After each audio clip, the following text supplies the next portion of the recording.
Greetings. Welcome to the Dr. J Vlog series. It is Wednesday, March 5th, 2025.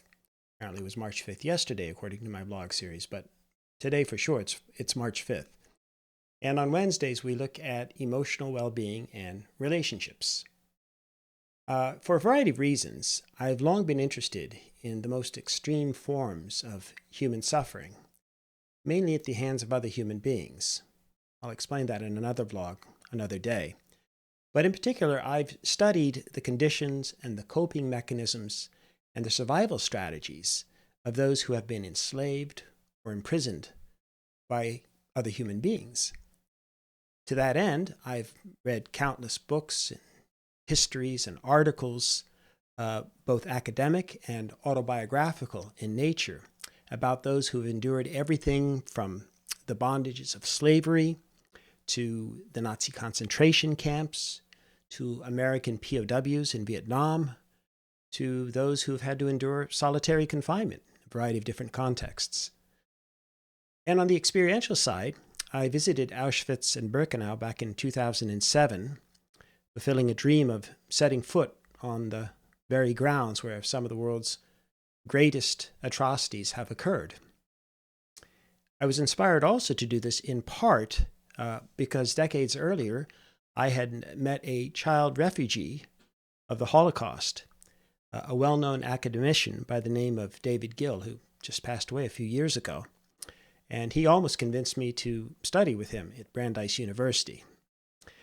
And then I also had the pleasure of listening to a series of lectures at the University of Virginia as a graduate student, and then briefly met with Orlando Patterson, who delivered these lectures on slavery, and got to speak with him briefly about his remarkable book, Slavery and Social Death.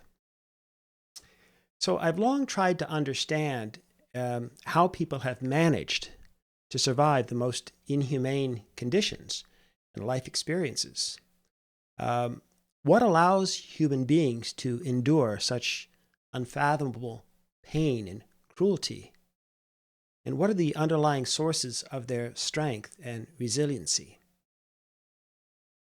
Three of the most common denominators from my readings, my investigations over the years, include the following. So in other words, these are three of the factors that most help people to maintain that sense of sanity and wellness and hopefulness, despite, some of the most unimaginably difficult circumstances. One involves maintaining one's physical health in the sense of being, eating what's available and drinking as much water as possible, and even exercising to the extent that one can in one's particular situation. So the idea then is to maintain the health of their bodies as best they could under their circumstances. A second factor seems to be that they would maintain themselves by establishing social bonds as best they could with others, regular communications and whatever types of social exchanges, and even, if possible, the ability to build a certain sense of community. Again, it depends on the specifics of their situation. And then the third thing involves identifying something meaningful in their experiences, or by treating their experiences, if you will, as a learning opportunity, and again, as having some kind of meaning, being meaningful in some way or another.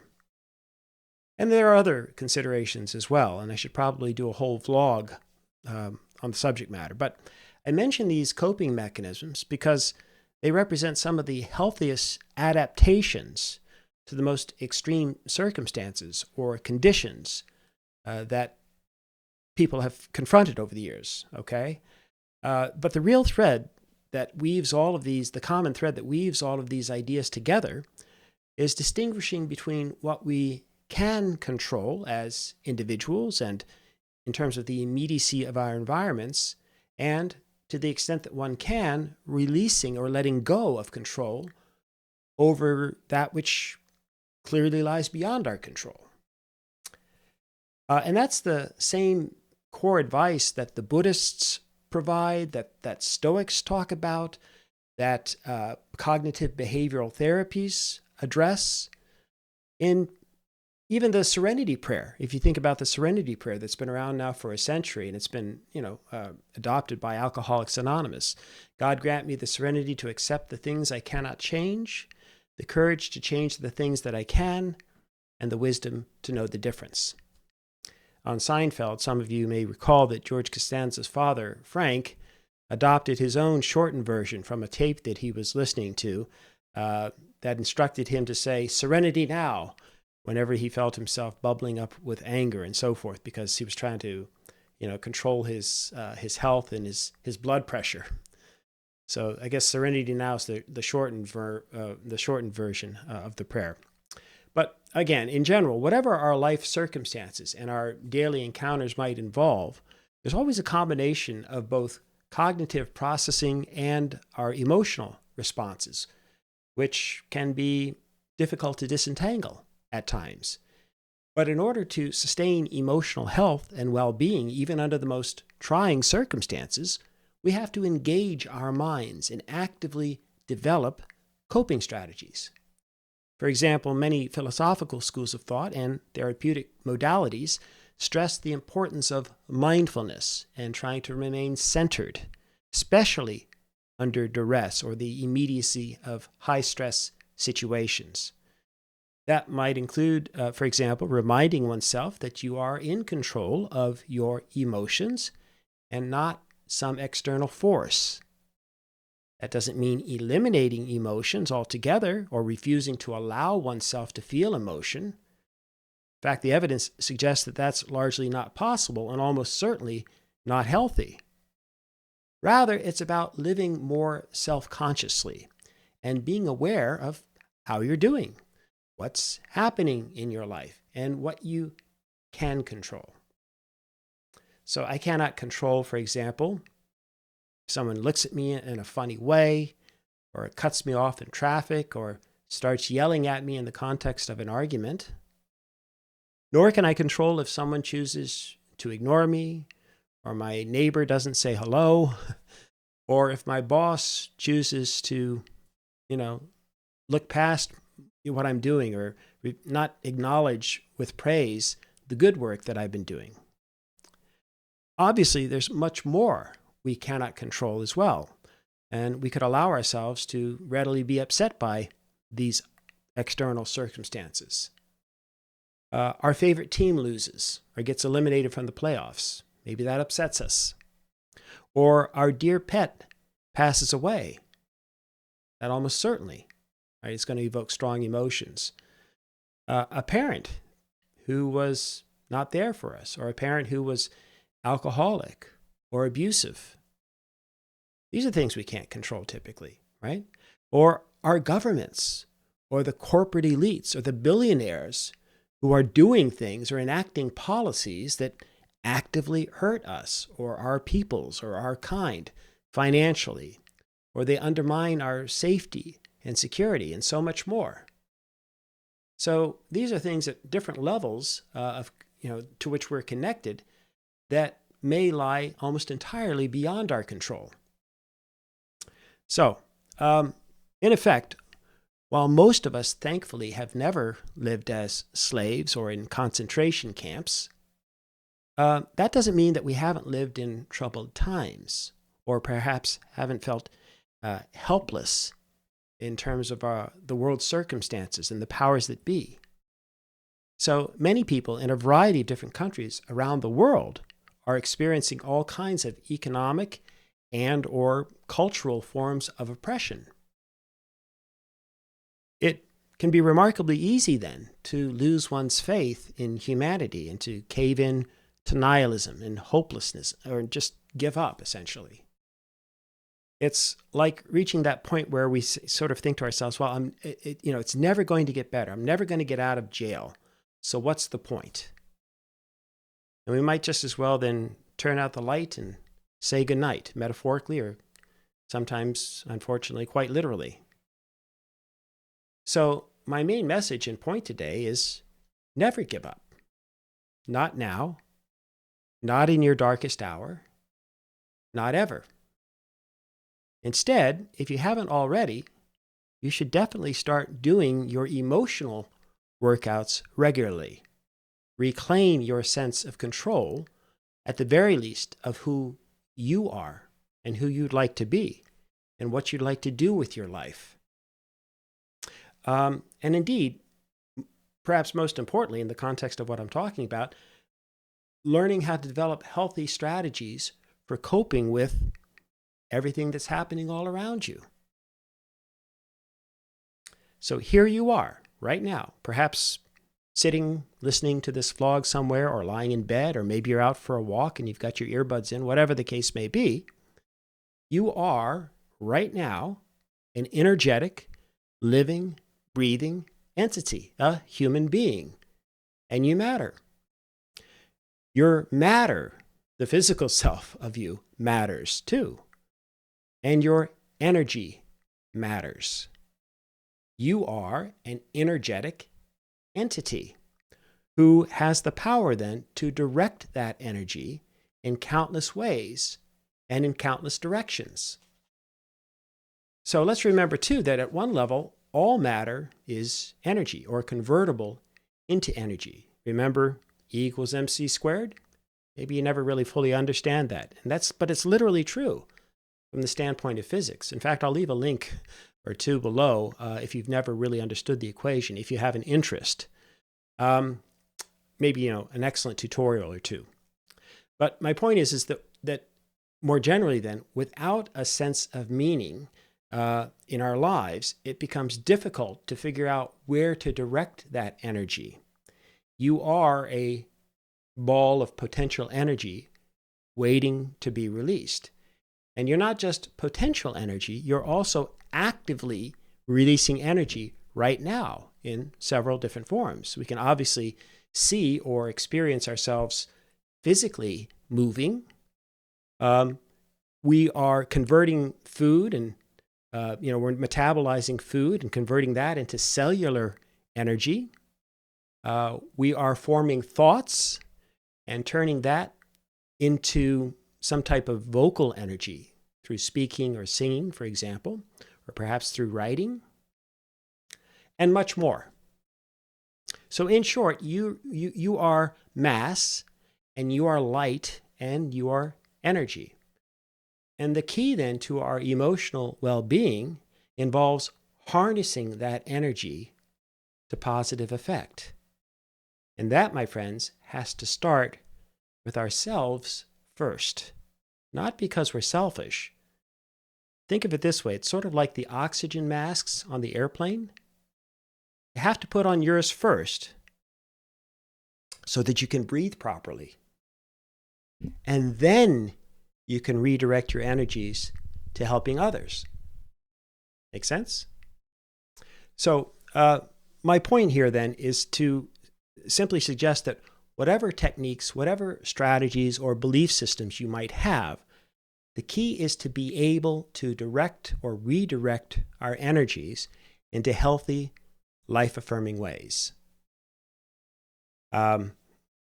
Even anger, which is, again, one of these incredibly powerful emotions, represents a form of energetic expression.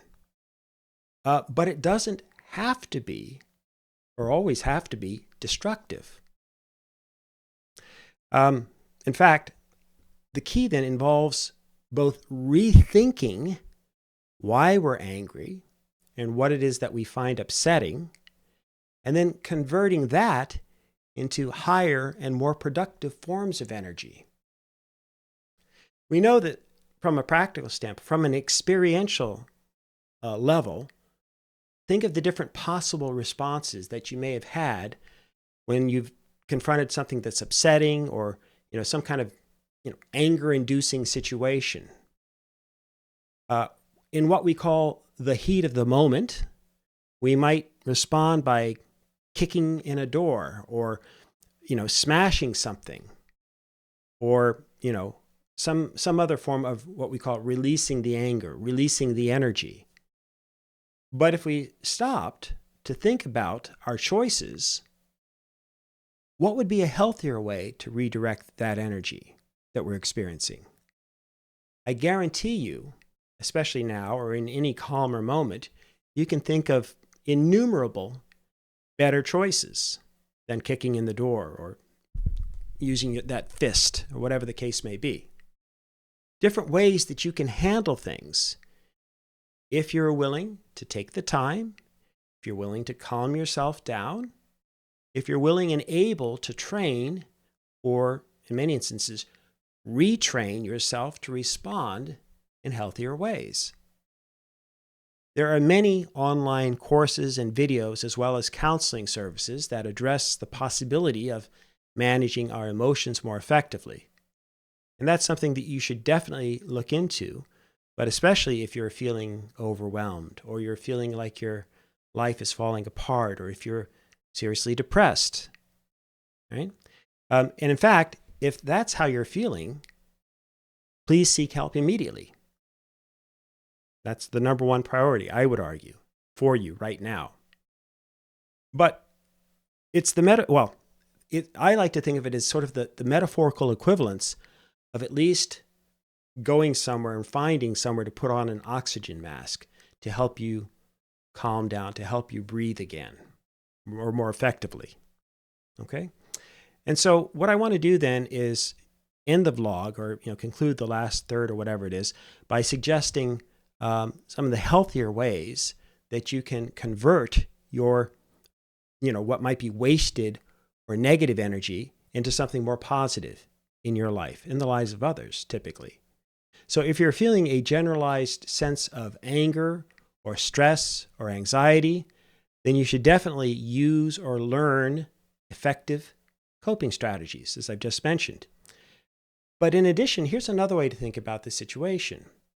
And this is literally something that I try to do myself periodically. I'll use circumstances and challenges as the source of focus and creativity. And so, in my case, in recent days, that's meant, for example, posting some videos where I cover other people's music or songs, and it's just me singing with the guitar. Yeah, I've been feeling a little bit overwhelmed myself, especially around world events and what's happening. So I thought, I don't want to just sit idly by. What can I do? And at the more immediate level, for me, the important outlet is using music and my writing as a coping mechanism. Now, that may also involve other activities down the road, volunteer activities, joining certain groups, signing a petition, whatever the case. There's all kinds of things that one can do. I'm just suggesting that we each have to find our own sort of immediate strategies that help us cope at a personal level with whatever the broader struggles are that we're dealing with. Again, you probably already know some of the key coping mechanisms. And by the way, some of them are healthier than others. One of my unhealthy strategies historically has been to start to eat more when I'm feeling stressed and frustrated and overwhelmed. So eating more, and usually it's junky types of food. And I know that that's not a healthy strategy. So again, what does one do? One then has to consider the source, consider the mechanisms at play, and then address these, again, through whatever strategies that you've learned, through counseling, through talking, through reading, through experience, through advice of a friend or a loved one, and so forth. Okay? So in my case, again, I mentioned just playing some songs. It's not that I don't really worry in this case about doing a great job or whether my voice is in great shape. Okay? I'm just using that pent-up energy in a more creative and positive way. Okay? Something that's more fulfilling. And it doesn't mean that I'm changing the world with my little 2 or 3 minute cover songs that I'm doing, these little clips, or even if I'm playing some of my own songs. But here's what I do know. I'm changing my world, at the very least, by playing some music. And then by posting these clips online, I might be affecting, a couple of other people's lives too. They may elicit a smile or a warm feeling or a positive reaction. Nothing viral. I don't have that open Gangnam style type of video. I doubt that I ever will. But it doesn't have to be earth shattering. You know what I mean? And here's the thing: it's not nothing. Okay, it's something. Sure, it'd be great if I had the voice that could, make the angels weep with, because of its beauty, or, but I have what I have, and after 6 decades plus, I've grown to appreciate the voice that I do have. I know it's not great. It doesn't suck either, by the way. I'm pretty much a realist when it comes to that stuff. And I know how am I playing, how it stacks up.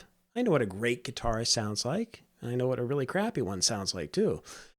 I know who I am. But the point is that I'm just going to play the music, do the best that I can with the resources that I have, and enjoy that, and share that. And perhaps others will enjoy it as well. And if not, no problem. They'll find their joys, their outlets in other ways. That's cool. Okay? So we all have capacities then. I've said this before. And we all have endeavors where when we focus our attention and our energy, okay, we can feel our lives. We can feel ourselves changing. And to, again, varying degrees, we're going to be changing the world too. At the very least, a few people who might hear us or might be influenced or affected by what we're doing. So, and in general, I don't know anybody who doesn't feel better personally about themselves when they've been able to redirect their energies to positive effect. From helping someone up a set of stairs or getting their car out of the snowbank where it's stuck, right? To volunteering at a soup kitchen or doing great work at one's job. From writing their own poem that nobody might see, perhaps, to lending their voice to a community choir, and so on. In short, here's my point. Why would you allow yourself, or why would you let anger and negative emotions control you and how you choose to direct your energies? That'll just leave you drained. But if you develop your capacities and your strategies to redirect your energy to positive effect, you'll find yourself just as quickly rejuvenating yourself, and you'll find yourself reinvigorated. So again, one last example. I do play guitar and I sing for a couple of hours, once or twice each month, for St. Joe's Cafe, or at St. Joe's Cafe, where our campus ministry provides a warm meal and usually some other supplies or goodies, depending on the season or depending on the Saturday, at a lunchtime. So we go from like 11 to 1, all right? And the folks that we serve, the folks that attend, that show up there, are some of the many homeless folks or inadequately housed peoples in the London, Ontario area where I live. And a majority of the folks there also struggle with mental health and or addiction problems. So we don't solve their problems by any stretch of the imagination. But St. Joe's Cafe offers these folks, at least, a bit of a respite. So again, what do? Well, I prepare some songs, set list, as it were. And I always put on a tie. I always dress nicely, have a shower, clean up, put on a tie. And then I go in and I do my set. I look the folks in the eye. I chat with them to the extent that people want to talk, or, whatever the case. And I basically try to just be a normal person, and but who's going to do some little 2-hour performance for them, with them, as they have their meals and so on. So I prepare the songs, and I just try to give them that feeling like they're enjoying a nice meal with live music. And that's exactly what my wife and I like to do occasionally on an evening out as well. And then I also try to respond to the audience. I've been doing this for 10 years, actually just a little over 10 years now. And so I have a pretty good idea of the sense of the songs that they like, the music that most of the folks tend to like. And I'll usually take requests too, or I always take requests, especially once people have heard me playing, especially if they're new. And then they see the kinds of music, the kinds of songs that I'm playing. And then people will come up to me with these different requests. And the last couple of times I've played, each time somebody's come up with me with a request. So here's, one gentleman, one guy wrote down, started writing the lyrics out, and then he wrote The Weight by the band. So I didn't know that one off the, by heart. So I looked that one up, and the next time I came in, I played that song for him. And then another person, more recently, came up with a couple of requests. I don't know if you can see that or not, but or if I'm blocking it, whatever the case may be. But one of the requests is two songs. One is Heart of Gold by Neil Young, which I happen to know, and the other is Knocking on Heaven's Door by Bob Dylan, and that's one of my standards. That's one of my regulars. In fact, I'm thinking of posting my simple version of that song at some point here as well.